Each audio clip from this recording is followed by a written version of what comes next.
Top 7 hazards of angle grinder and their safety precaution. तो आज हम बात करने वाले हैं एंगल ग्राइंडर के हैज़ार्ड्स और उसके सेफ्टी प्रिकॉशन के बारे में। तो चलिए वीडियो को शुरू करते हैं और इसे अच्छे से समझते हैं।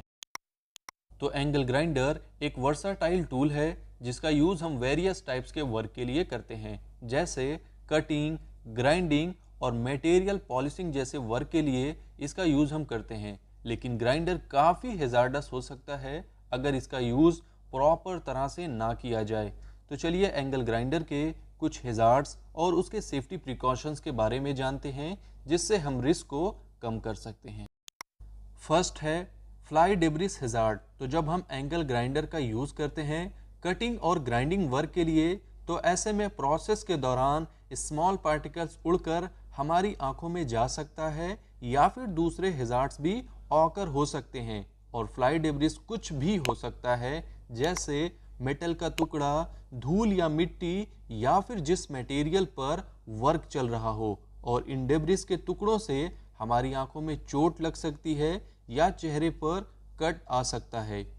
तो रिस्क को मिटिगेट करने के लिए ये बहुत ही क्रूशियल है कि वर्क के दौरान सेफ्टी गॉगल्स या फिर फेस शील्ड का यूज किया जाए, अपनी आंखों को, अपने फेस को पोटेंशियल हार्म से बचाने के लिए। तो अपने सेफ्टी गियर्स को अच्छी तरह से फिट करके और ये इंश्योर करें कि आप बिल्कुल सिक्योर हों, ताकि कोई भी स्मॉल या हाई स्पीड पार्टिकल्स आपकी आंख और फेस तक ना पहुंच सके, ताकि आप सभी तरह से सेवियर इंजरीज से खुद को सेफ रख सकें। सेकंड है किक बैक हैज़ार्ड। तो ग्राइंडिंग किक बैक एक बहुत ही सडन और अनकंट्रोल्ड मोमेंट होता है, जो कि वर्क के दौरान जब ग्राइंडर मटेरियल्स में फंस जाता है तब किक बैक ऑकर होता है। और ये काफ़ी डेंजरस हो सकता है, क्योंकि कंट्रोल ना होने की वजह से हमें सीरियस इंजरीज हो सकती है। तो किक बैक प्रिवेंशन के लिए यूजर्स को चाहिए कि वो ग्राइंडर को मजबूती के साथ पकड़कर वर्क करें और अपनी बॉडी को ग्राइंडर के व्हील की साइड में रखें, ना कि व्हील की लाइन में। ऐसा करने से आप किक बैक के इम्पैक्ट को कम कर सकते हैं और इससे टूल पर अच्छी ग्रिप और कंट्रोल मिलता है।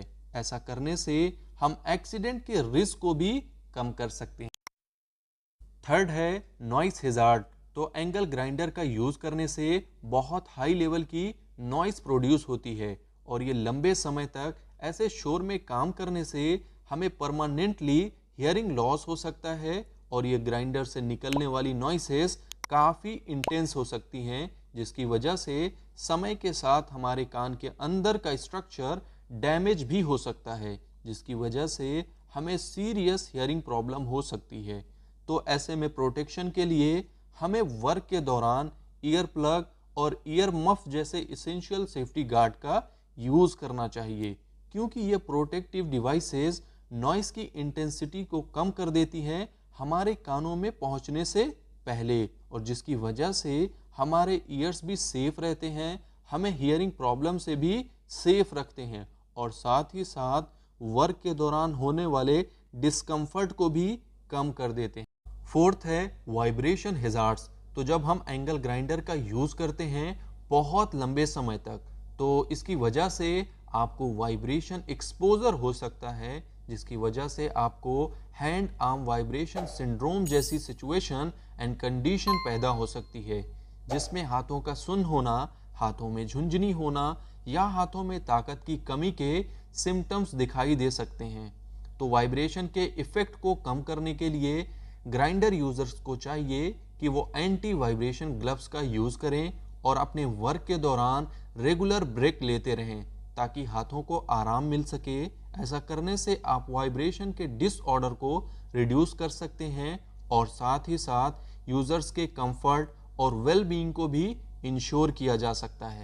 फिफ्थ है इलेक्ट्रिक शॉक हैज़ार्ड्स। तो यूज़र को इलेक्ट्रिकल शॉक लगने का खतरा तब होता है जब कार्ड या प्लग डैमेज हो, या तो तब ऑकर होता है जब प्लग या कार्ड का इंसुलेशन खराब हो, जिसकी वजह से इलेक्ट्रिकल करंट अनइंटेंडेड पाथ के थ्रू फ्लो करता है।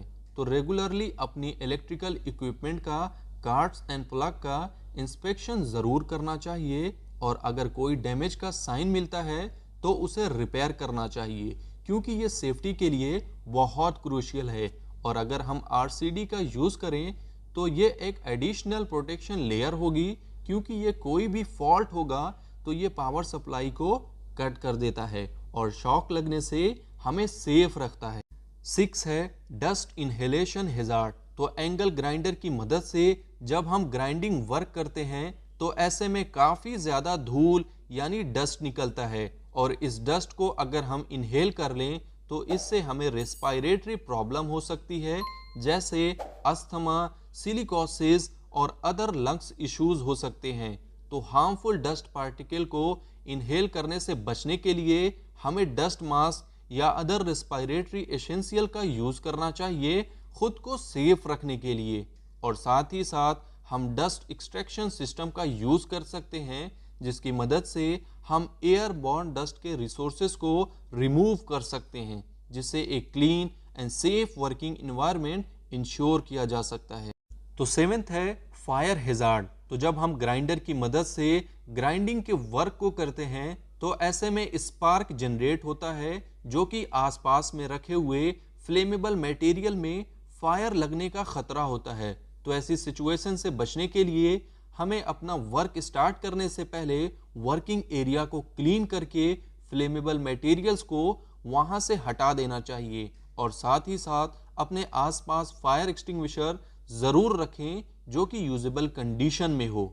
तो हमें चाहिए कि अपने वर्क प्लेस को बिल्कुल ऑर्गेनाइज और क्लीन रखें, प्रॉपर हाउसकीपिंग का ख्याल करें, क्योंकि ऐसा करने से हम फायर से रिलेटेड इंसिडेंट के रिस्क को रिड्यूस एंड रिमूव कर सकते हैं। आई होप आपके लिए ये वीडियो यूजफुल होगी, और अगर आपको ये वीडियो पसंद आई है तो वीडियो को लाइक कर दें और चैनल को सब्सक्राइब कर दें। वीडियो को अपनी फ्रेंड्स एंड फैमिली के साथ ज़्यादा से ज़्यादा शेयर करें और कमेंट करके बताएं नेक्स्ट वीडियो